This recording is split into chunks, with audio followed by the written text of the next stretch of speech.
YCP అధినేత జగన్ ప్రధాని మోదీని కలిసినప్పటి నుంచి రాష్ట్రంలో రాజకీయ దుమారం రేగిన సంగతి తెలిసిందే. అయితే టీడీపీ మాత్రం అత్యుత్సాహం ప్రదర్శించింది. జగన్తో పాటు మిత్రపక్షం భాజపాను టార్గెట్ చేసి విమర్శలు గుప్పించారు.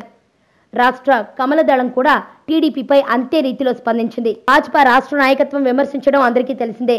కానీ చంద్రబాబుకు కేంద్రంలో అన్ని తానే నడిపిస్తున్న సెంట్రల్ మంత్రి వెంకయ్య నాయుడు కూడా పరోక్షంగా చంద్రబాబుకు చురకలంటించాడు.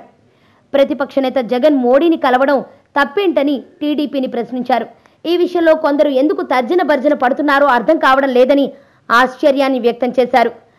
పరిపక్వత లేని కొందరు దీనిపై రాద్ధాంతం ఎందుకు చేస్తున్నారోనని వెంకయ్య ఎద్దేవా చేశారు. రాష్ట్రపతి ఎన్నికలో ఏ పార్టీ తమకు మద్దతు ఇచ్చినా తీసుకుంటామని కుండబద్దలు కొట్టారు. అదే సమయంలో పొత్తు గురించి మాట్లాడుతూ ఇప్పటికైతే పొత్తుందన్నారు.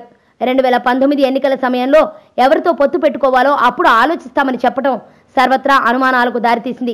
దీన్ని బట్టి చూస్తే పరోక్షంగా వైసీపీతో 2019 ఎన్నికల్లో పొత్తుకు సిద్ధమనే సంకేతాలు ఇచ్చారంటున్నారు రాజకీయ వర్గాలు. మొన్నటి వరకు టీడీపీ భాజపాలు కలిసే ఉంటాయని చెప్పే వెంకయ్య రాష్ట్రంలో క్షేత్రస్థాయిలో ఎదగటానికి కసరత్తు చేస్తున్నట్లు కూడా చెప్పారు.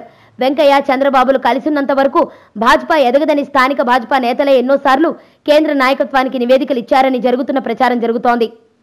ఇటువంటి నేపథ్యంలో క్షేత్రస్థాయిలో బలపడతాం, 2019లో ఎవరితో పొత్తు పెట్టుకోవాలో అప్పుడే ఆలోచిస్తామంటూ చేసిన వ్యాఖ్యలపై సర్వత్రా చర్చ మొదలైంది.